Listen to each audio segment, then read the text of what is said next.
প্রিয় শিক্ষার্থীবৃন্দ, primary scholarship exam 2025 এর জন্য ইংরেজি থেকে কি বিষয়ে প্রশ্ন আসবে সেই বিষয়গুলো আমাদেরকে খুব ভালোভাবে আয়ত্ত করে সেই সিলেবাস অনুসারেই যদি আমরা প্রিপারেশন নিই তাহলে আমাদের বৃত্তি পাওয়াটা খুব সহজ হয়ে যাবে।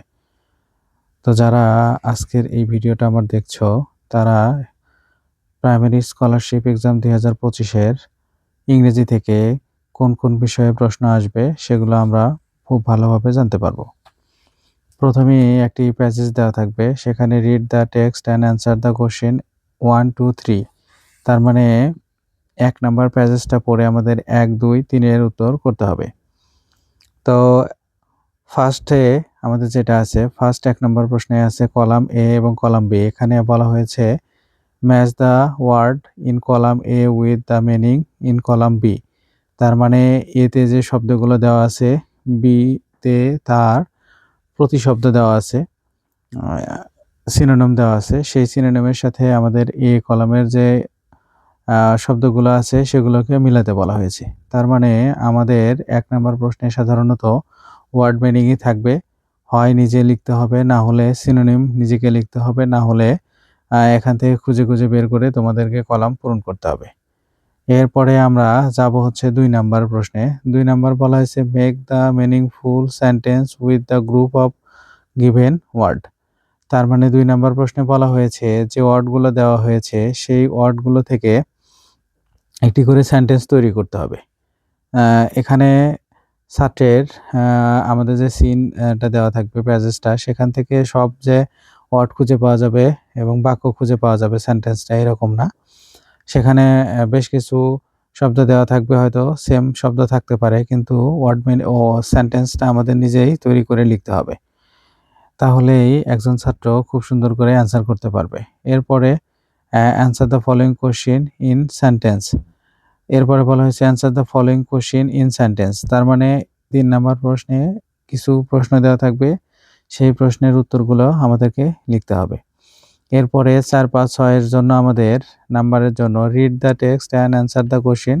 তার মানে 4, 5, 6 এও আরেকটা প্যাসেজ থাকবে এরকম, সেখান থেকে 4, 5 এবং 6 নাম্বারের উত্তর আমাদের করতে হবে। তো 6 নাম্বার বলা হয়েছে fill in the gaps with the appropriate word of the box. মানে 4 নাম্বার প্রশ্নে আমাদের একটা বক্সে শব্দ দেওয়া থাকবে, সেই শব্দ থেকে শূন্যস্থান পূরণগুলো করতে হবে। ফিল ইন দ্য গ্যাপস এটা আমাদেরকে পূরণ করতে হবে। এরপরে আমরা যেটা দেখব, এখানে অনেক রকমের থাকতে পারে। এখানে একটা প্যাসেজ দেওয়া আছে খুব ইম্পর্টেন্ট, তাছাড়াও আরও বিভিন্ন রকম প্যাসেজ থাকতে পারে। সেখান থেকে আমাদের এই টেবিল থেকে শব্দগুলো আমাদের শূন্যস্থানে বসাতে হবে। এরপরে 5 নাম্বার আছে write only the answer on the answer paper. Write only the answer on the answer paper. এখানে সঠিক উত্তর বাছাই করতে বলা হয়েছে।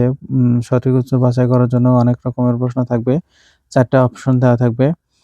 সেখান থেকে আমাদের সঠিক উত্তর যেটা সেটা আমাদেরকে কি করতে হবে, বাছাই করে লিখতে হবে। তার মানে আমরা 4 নম্বর প্রশ্নে বক্স থেকে সব শূন্যস্থান পূরণ করতে হবে, 5 নম্বরে হচ্ছে সঠিক উত্তরটা পূরণ করতে হবে। এখানে প্যাসেজ থেকেও কিছু প্রশ্ন থাকে, প্যাসেজের বাইরেও কিছু প্রশ্ন থাকে। তবে মোটামুটি প্যাসেজটা ভালোভাবে পড়ে নিতে হবে, কারণ প্যাসেজ থেকে অনেক গুরুত্বপূর্ণ তথ্য পাওয়া যাবে এবং ওই প্যাসেজ থেকেই এই শূন্যস্থানগুলো পূরণ করতে হয়। আর 4 নম্বর প্রশ্নে যেহেতু বক্স থেকে শব্দের অর্থগুলো বসাতে হবে, শব্দগুলো বসাতে হয়, এখানে টেন্সের বিষয়টাও একটু গুরুত্ব দিয়ে দেখতে হবে। অনেক সময় বক্সের শব্দটি হয়তো টেন্স এবং পার্টস অফ স্পিচ অনুসারে হালকা পরিবর্তন হয়ে বসতে পারে। এই বিষয়টা খেয়াল রেখে আমাদেরকে এই বক্স পূরণ করতে হবে। এছাড়াও ইংরেজিতে বেশ কিছু গুরুত্বপূর্ণ সাজেশন আমার এই ইউটিউব চ্যানেলে দেওয়া হবে। পরীক্ষার আগে 2-1 দিন আগে দেওয়া হবে।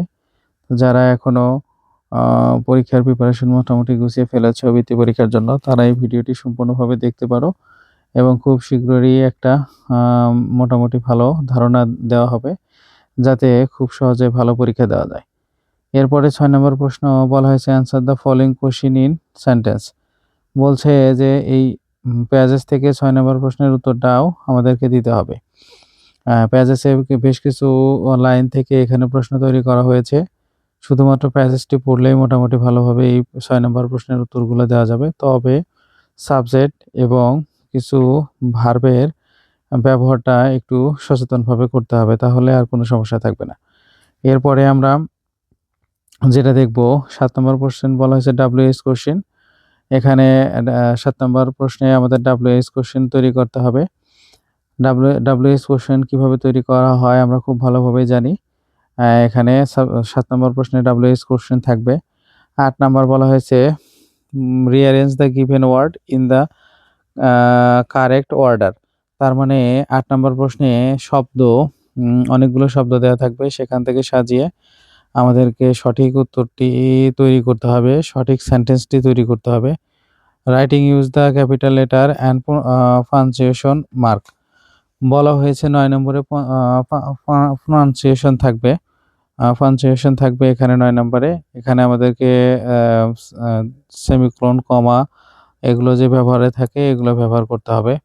এরপরে 10 নাম্বার যেটা দেওয়া হয়েছে given the related information so the story. এখান থেকে স্টোরি গল্পগুলো পূরণ করতে হবে। এখানে 11 নম্বরে আমাদের শূন্যস্থান পূরণ করতে হবে রাইট ফর্ম অফ ভার্ব দিয়ে। এরপরে 12 নম্বর প্রশ্নে আমাদের আছে এখানে একটি লেটার লিখতে হবে। 12 নম্বর প্রশ্নে আমাদের লেটার থাকবে, সেখান থেকে লেটারের অ্যান্সার করতে হবে। এবং 13 নম্বর প্রশ্নে সেন্টেন্স দ্য টপিক বলছে কম্পোজিশন। 13 নম্বর প্রশ্নে আমাদের অবশ্যই একটা কি থাকবে, কম্পোজিশন থাকবে। তো কি কম্পোজিশন পড়তে হবে আমার এই ইউটিউব চ্যানেলে খুব সহজেই দেওয়া থাকবে। আপনি এটি সাজেশন হিসেবে গ্রহণ করে মোটামুটি ইংরেজি প্রিপারেশনটা গুছিয়ে নিতে পারেন। এছাড়া বাংলাতেও কী রকম প্রশ্ন প্যাটার্ন হবে তা আমি আপনাদেরকে খুব সুন্দরভাবে ধারণা দিব। যারা এখনও আমার চ্যানেলটিকে সাবস্ক্রাইব করেননি তারা আমার চ্যানেলটিকে সাবস্ক্রাইব করে দিতে পারেন। নতুন অনেক শিক্ষণীয় ভিডিও আসবে যা আপনাদেরকে অনেক কাজে দিবে।